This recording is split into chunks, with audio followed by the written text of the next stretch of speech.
Welcome, everyone. For those who don't know me, my name is Laura Schmidt. I'm Head of Strategic Partnerships at Connections Luxury. I would like to welcome you to ConnecTALKS, Destigmatizing Mental Health in the Workplace, with Kris from the Burnt Chef Project. For all our Connections Luxury members and to all our friends from around the world, a warm welcome to you too. As you know, Connections Luxury is the international private community for trusted decision makers in high-end travel. Everything we do is specifically designed in the Connections way of doing business, which is a pioneering networking concept combining one-to-one meetings and memorable experiences to forge long-lasting business relationships.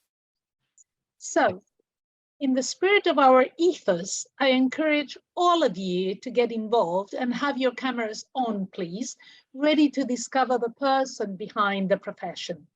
Before I introduce today's guest, I wanted to mention that today I am joined by my colleagues Jessica from Operations and Amanda from Marketing, who will be sharing information, spotlighting our session, and will be interacting with you in the chat.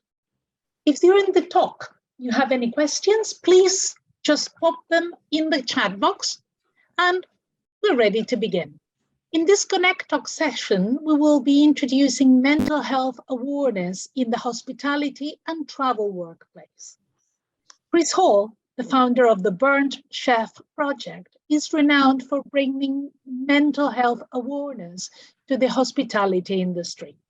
During this session, Kris will share his insights on how to begin tackling the stigma of mental health in your business. Kris will show you the potential costs associated with not addressing mental health issues within your workplace. And you will also gain a better understanding of the relationship between stress and our health, as well as the health of our colleagues. Kris founded the Burnt Chef Project in May 2019 as a non-profit community aimed at promoting people-focused sustainability. After experiencing mental illness during his 12 years of working in hospitality, Kris launched the project to tackle the stigma of mental health within the industry. Through corporate training sessions and merchandise sales, the Burnt Chef Project has evolved and now offers free-to-access 24/7 support services and mental health and well-being training. Let's learn from Kris's expertise and start making mental health a priority in our workplace. We're going to start with a short video and then you will hear from Kris. Story on the front page of the Times this morning is that contracting coronavirus.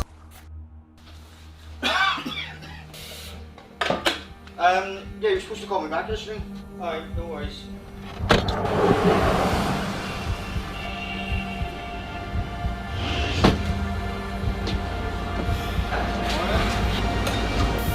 Hey, crack on. 3 breads, 2 pastrami, 2 croquettes, 2 asparagus, 2 Jersey rice. Please tell me if I can try.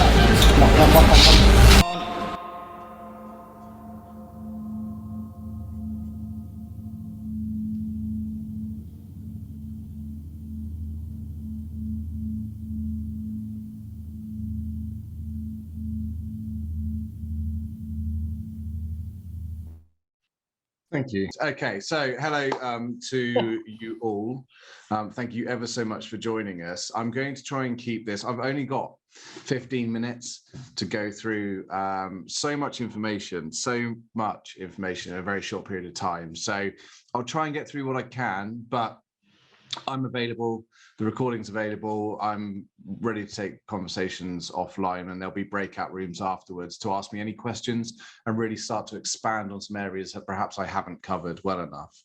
So first and foremost, who is the Burnt Chef Project?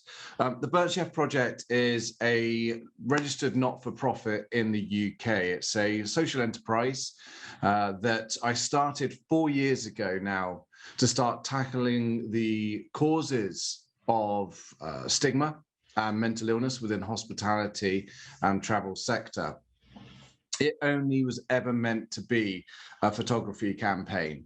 That's set up in Bournemouth. It was only designed just to raise some more awareness for the fact that we all have mental health. And most recently, 2 weeks ago, I launched in Toronto in front of a couple of hundred individuals at Restaurants of Canada. And in 2 weeks' time, in fact, that's a lie, next week we launch over in Italy. And then in a few weeks' time, we launch over in Hamburg. So it turns out that this topic is very much one that a lot of people resonate with. Where did it come from? So the Burnt Chef project started from my own experience, and you'll see on your screens a red door. Now, I was at a red door at one stage in my life, and that's not a simile. I was genuinely stood at a red door when I was about 26, 27 years old. So a few years ago now, close to 10 years ago. And that red door belonged to a therapist's office. And I was terrified, absolutely terrified about going in through this door. I was so scared that I was actually taking looks to my left and to my right to make sure that I hadn't been followed there. My boss at the time, I put fake appointments in my diary so that they didn't know where I was, because I was broken. And I had this guilty, shameful secret, which was that I wasn't very well in my head. And I couldn't talk to anyone about it. It led me to using alcohol as a coping mechanism. And it also led me to fracturing my work relationships and, unfortunately, my home relationships as well. And so I found myself at a red door. And I plucked up the courage to walk through this red door, and the lady who sat inside said to me, "What are you hoping to get out of these sessions, Kris? How can I help you?" And I said to her, I want to walk around with a big empty space in my head. I genuinely am so envious of the people I see in the street, because they don't have what going on in my head in theirs, the thoughts, the negativity, the doubt, the paranoia. And she said to me, "Kris, I haven't been waiting here for you for 26 years. You're not alone with these thoughts. You're not alone with these feelings." And I said, "Well, why doesn't anyone talk about it? Why have I now had to come to this stage to speak to you in a room, and I feel like I have to do it secretly?" And she said, "Well, Kris, that's stigma." So I recovered. I got better. By talking about it, I was able to heal myself over a couple of years. And I started looking at the industry that I loved, the industry that I'd spent a long time in, hospitality. And we did a study back in May 2020, close to 1,300 people that we spoke to. Now, out of those, 84% of them had experienced at least one mental health issue during their career. 46% of those wouldn't feel comfortable about speaking to their peers or their colleagues or workplace about their concerns. And so it turned out that I wasn't alone. I was very much quite a large proportion of statistics. Now, it doesn't necessarily mean it's relating to the hospitality or the travel industry, but I think what we have to recognize is that in high stress environments where we are in service of other people, we often tend to neglect our own personal needs. And that can lead, especially with chronic stress, to higher mental illness. So we weren't alone, which was fantastic. And I suppose the question that I have to ask all of you is, have you ever felt uncomfortable, or have you felt comfortable enough to speak to your colleagues at any particular point? And connecting with that, I think, is a key part of this conversation. So I started looking at the costs involved with the fact that we aren't talking. And actually, Deloitte over in the UK said that most recent facts used to be £45 billion a year were lost due to mental illness within the UK economy. That's now jumped to £55 billion within the space of 2 years. That's broken down into three main areas. So what we're finding is that people are taking time off for mental illness, absenteeism. People are leaving their jobs because of mental illness, staff turnover. But more than those two combined, people are at work. They are present, but they are not well. So presenteeism. And if any of you in this room have been at work with a cold, a flu, or potentially a hangover before, you'll know what it's like to be at work, but not firing on all cylinders. And what we're actually finding now within hospitality and travel is that there are a lot of individuals who are actually experiencing levels of mental illness and burnout and stress-related ill health, but they're continuing to work and they're continuing to push that aside so that they can continue to keep the wheels turning at work. It's costing business owners quite literally millions. So here's a sneak peek into one of the psychological studies that we've done. This is based on a hotel restaurant group. There were 6 sites and 141 people surveyed. This is psychologically and scientifically accurate data on exactly what's going on within that organization. It shows that actually mild to moderate depression and burnout is higher than the global average by at least 10%, specifically within this restaurant group. And this is a restaurant group that have been going for a long time and have got a great culture. But actually what we're seeing is that burnout and early signs of mental illness basically make up just under 60% of the respondents we spoke to, with those who are thriving, excelling less than the global average. So we are very clearly seeing that within the hospitality and travel sector, we're often putting our own health and well-being to the side in order to make sure that actually our guests and our clients receive the best service possible. The cost, by the way, to this organization, with this close to 60% of them who are present but not firing on all cylinders or being fully present within the workplace, was £78,000 per month. So £78,000 a month was being lost because of mistakes, conflict, people not being well enough at work. On top of that, there was another £1 million in turnover intention. And according to Deloitte, at least 40% of turnover is related to mental illness. People not feeling like they could talk about their mental health within the workplace. On a much graver level than that, a study that was done in Australia showed that out of 3,100 people that pass away due to suicide in Australia, 1 in 5 of those work in the hospitality sector. So this is why we're here. And the Burnt Chef Project started 4 years ago just from taking photos. That was all it was meant to be. And fast forward 4 years on, we are in 112 countries worldwide. We have fantastic ambassadors, including Ivan, who's on this call, who represents Spain. We've got ambassadors in Canada, America, Australia, all over the globe, who help represent our work. Our merchandise that we sell continues to open up conversation and generate funds for our work. We also provide a host of resources, including a podcast now with over 80,000 downloads worldwide, and also e-learning on subjects to do with nutrition, sleep, mental health, menopause, diversity, inclusion, leadership. We have an apprenticeship that's available, a level 4 workplace manager apprenticeship that's designed to train the future generation of managers to be empathic, effective communicators who know how to look after their staff. It has a level 3 mental health training built into that, and that's available globally. So we very much found ourselves at the heart of this conversation. And I'm pleased to say that we have also just received today our second 3-meter tall inflatable elephant, which is the elephant in the room, which we also use to tackle workplace stigma.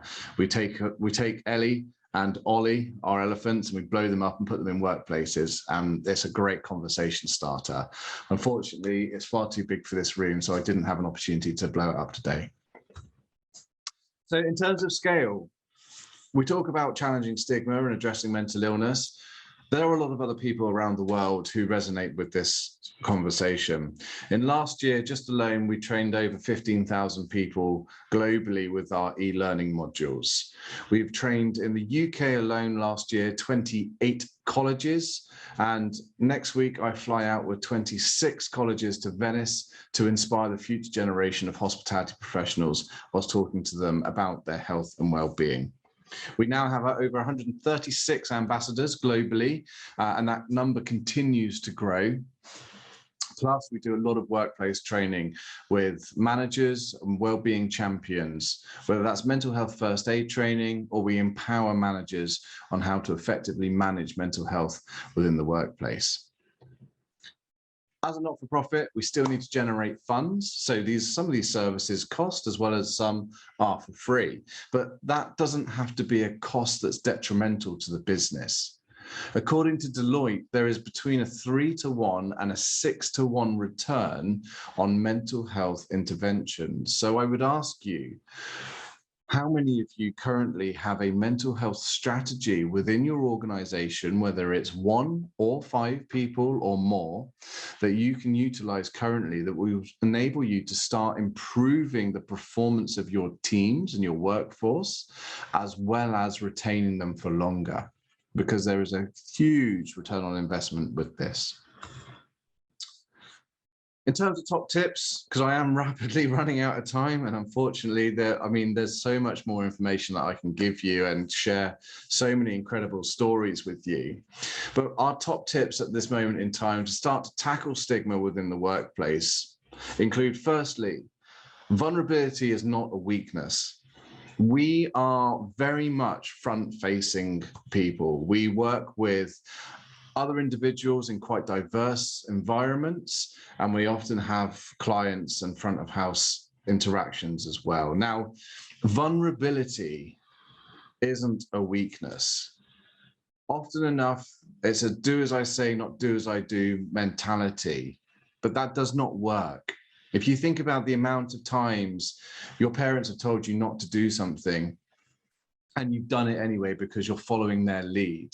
It's about time we normalize the conversation around mental health and well-being. And speaking about your own experiences is one of the key ways to start tackling the high levels of stigma and opening up conversation. I did that 4 years ago, and look where we are now. So imagine the impact that you could have within your business. Asking your team or asking even friends or family how they are is vitally important. It's important to be able to say to people, how are you? And to give them the space and time to respond. Often enough, asking once is satisfactory, but stigma is strong. It's thousands of years strong. And when you look back in history, you'll see pictures of kings of Spain having demons exorcised. You know, this is a big, big subject. So be prepared to ask more than once. Knowing where help is key. And ultimately, what we often find is that we can feel paralyzed, but you're not expected to have all of the answers. If someone does start to talk to you about the fact that they're not feeling 100%, don't panic. Firstly, having that conversation is helping. Secondly, there are thousands of organizations available who can help. The Burnt Chef Support Service is available in the UK for free. We also have subscription services such as Thrive, which provides pre-screening and unlimited therapy. There are other organizations within local areas, no matter what country you're in, that are able to provide the support services that you need. And finally, take a break. Sometimes we can be tricked into thinking that actually just a couple more emails, another extra couple of hours on top of our service is just enough. We're not going to be harmed by it. We can skip the gym, we can skip the meeting with friends. But actually, to use an analogy from the airline industry, if something goes wrong, you want to put your own mask on before someone else's.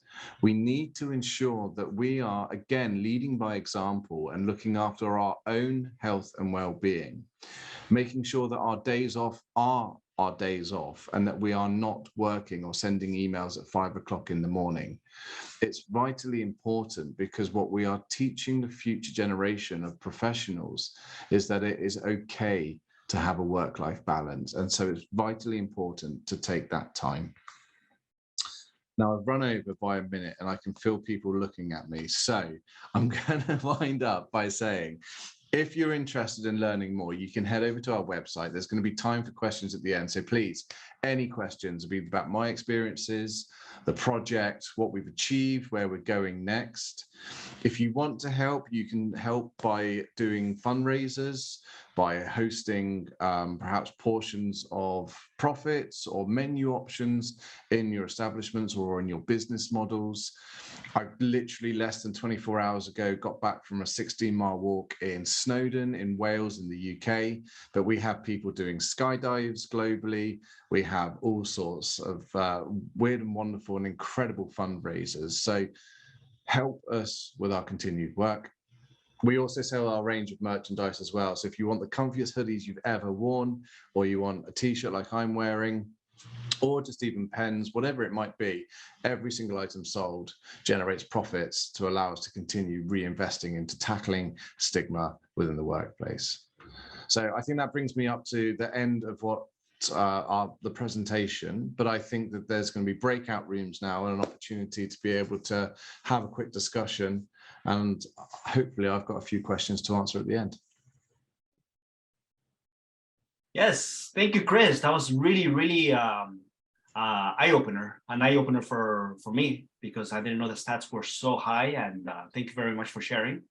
And I'm David Benitez, as most of you do know me, some might not. I am working with Jacobs Media Group and Connections and the Connections team, and I will help do a little bit of moderating now. And basically, you're going to talk about what's happening in your workplace together for the next minutes and generate two questions. You have to choose one person to come back into the main room afterwards to actually put the questions in the chat, and we could tackle those questions one by one with Kris and myself. Will be moderating towards that. Okay, so in the next minute, please write your questions or comment, or if you want a minute to give to share something, we're more than happy to give you a spotlight. So let's go to the first question. If you could spotlight Kris and myself, so we could look at that. Matilda is asking from the French team, how companies can support the staff that have reached the burnout stage. Give us some ideas, please. Great question. In terms of supporting staff who have reached burnout stage, the first thing to do is to embed the fact that it is okay to take some time off work, especially with general management and middle management population. You'll find that that's quite difficult sometimes to do because they don't want to let the business down. They don't want to let their peers and colleagues down. But the only real way of recovering from burnout is to stop working. It's a psychological syndrome that's specifically related to work. And when someone is experiencing either early or prolonged signs of burnout, they are probably only operating on between 20 and 40% of their capacity. And the only recovery is time off. Denial is one of the stages of either the 6-stage or the 12-stage model of burnout. But I think it's important that if you are trying to support one of your peers or your colleagues, it's just that reassuring them that actually everything is okay. You know, time off is one of the best things that they can have, and allowing them to come to their own decision as well, because the last thing you want to do is strip anyone away of their decision-making ability. But time off, rest, relaxation, and to ensure that individual knows that it's perfectly okay to have that time off. Perfect. Thank you, Kris. So time off, and the company should support that, and in any way, shape, or form. it's now going to be very effective for someone to work 20 to 40% of their capacity. So it's better for the company, it's better obviously for the individual. Sabine Kern is asking, do we need official government policies or at least official guidelines from relevant associations? Yes, it would help.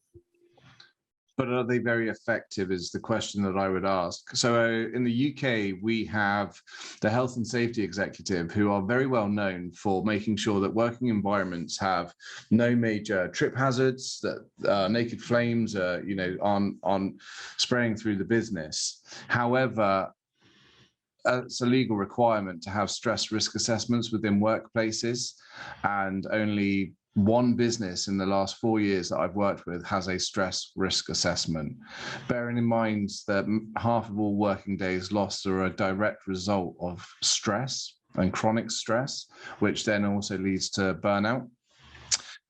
I don't know how effective government-led solutions are going to be tackling thousands of years of stigma. So I think it's for organizations and individuals to implement their own clear guidelines on policies, procedures relating to mental health and well-being within the workplace, rather than waiting for government-led or association-led bodies to do so.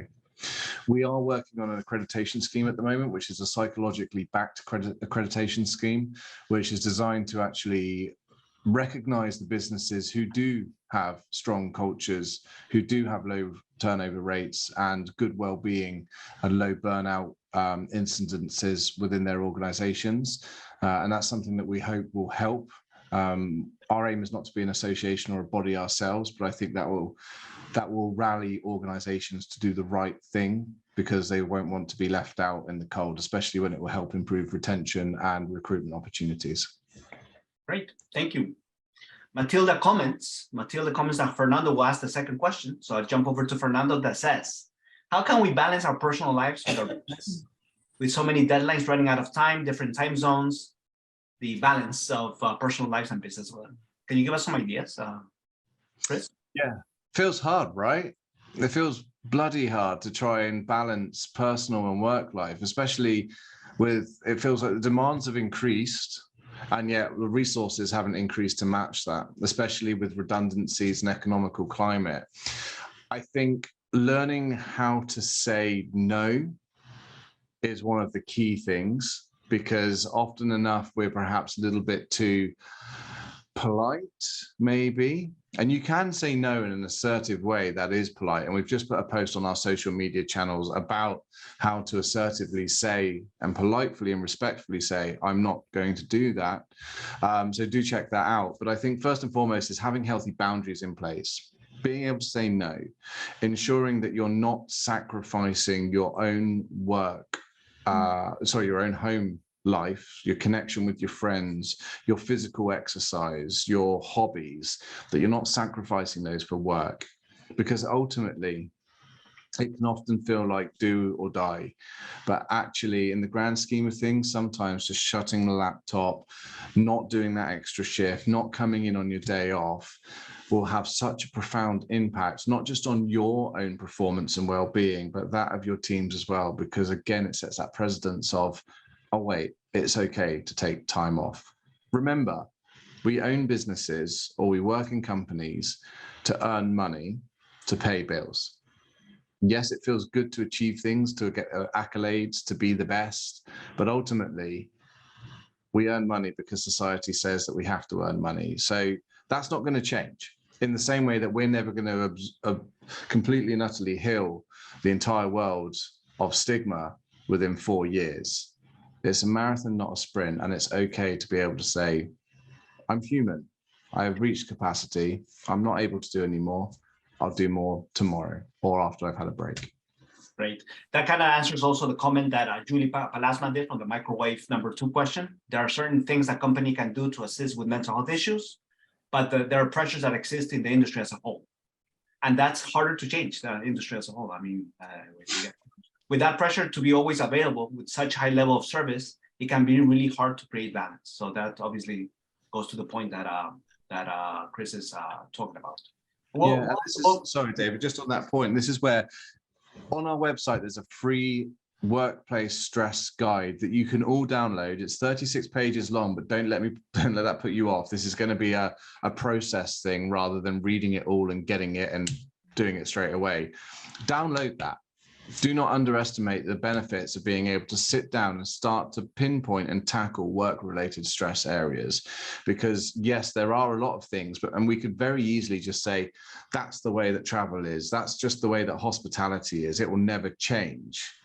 Because if we look at it as a whole, it seems like too much of a challenge.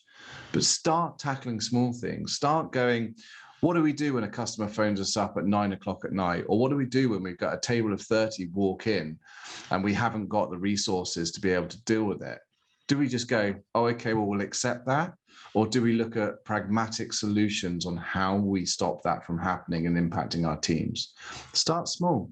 It's a marathon, not a sprint. It's like turning a cruise liner and not a dinghy. It's going to take time. But the sooner we start, the sooner we can start to see change. Another question, Kris, that Sabine also asked from her group is, how do you measure success after implementing these new actions? Great question. Awesome question. So often we get called in to do training, mental health first aid training or general mental health training, and they say, we want you to give us a detailed response of exactly the impact that this training is going to have on our organization. And I say to them, no chance. It's not going to happen.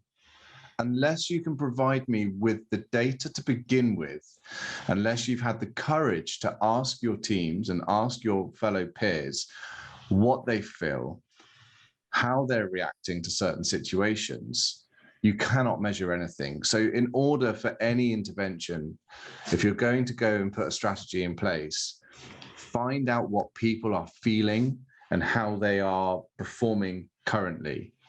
We work with a company called Peopleful. Some of the data we've shared with you today, they'll show you what the costs involved in presenteeism, where the burnout risks are, where the mental illness is occurring, and where the turnover intention is.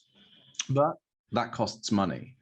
If you're not necessarily rolling in cash at the moment, like most of us aren't, you can do your own well-being test. You can put out a survey to ask people exactly, how do you feel about us as an organization? Do you feel motivated at this moment in time? Have you got a clear progression plan? If you're starting to see those percentages quite low, then perhaps then you can then measure your success when you put in place mental health well-being training, how to have effective conversations. What does empathy look like? You can start to measure the impact of those. So over time, and again, it's a 6 to 12 month strategy, possibly even longer, you can actually start to measure the impact of your implementations. Great, Kris. And the Stove group had an interesting conversation about the different approaches from different cultures, which also was discussed in another group on how to tackle differences of age, culture, and the best way to overcome the stigmas based on the different perceptions of mental health. Do you have anything to say about that? There is the older generation, especially the older generation. Yeah, there's no magic pill to this. I think that you have to pick your battles. If you have a particular demographic or a particular age group who don't really think that mental health even exists, despite the fact that everyone in the world has mental health, or if you've got a particular culture that has been brought up, perhaps not a Western culture, that have been brought up specifically not to talk about any of this sort of things, then it's going to be very, very difficult to be able to change that. And sometimes you just have to look for those idols, those strong individuals within those demographics who are prepared to talk and who are prepared to lead by example. Once you have that one or two persons, you are able then to be able to start to get those gears moving, because no matter what your gender, what your race or ethnicity is, we are all human beings on this planet, and we are all wired in very, very similar ways. You will be surprised. As soon as you get one person stand up, you'll have more. Perfect, Kris. Yeah. There's quite interesting more comments. Time is of the essence because we're going back to the meetings, but As a final comment, I think everyone has its background. We have our background, our experiences, life experiences as well. If there's anything you guys want to share, not in this space now because it's a bit late and also it's a bit, it might be personal. So if you want to share something that you think is helpful for the rest of the community, please drop us a note if you feel that that's beneficial. And drop us a note, and we'll pass it over to Kris if you are open for that. So we could keep on finding ways of tackling the stigma, and we could feed back to Kris as well, so he could find ways to help us in a more personal level. And obviously, with all the information that Kris gave us on his amazing organization, it's great.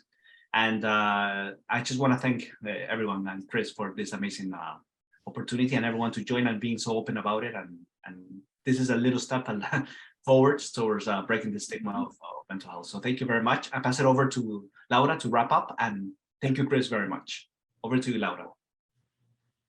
Thank you so much, Kris. It's been invaluable. I think we all found it incredibly enlightening. And well, unfortunately, we have to go.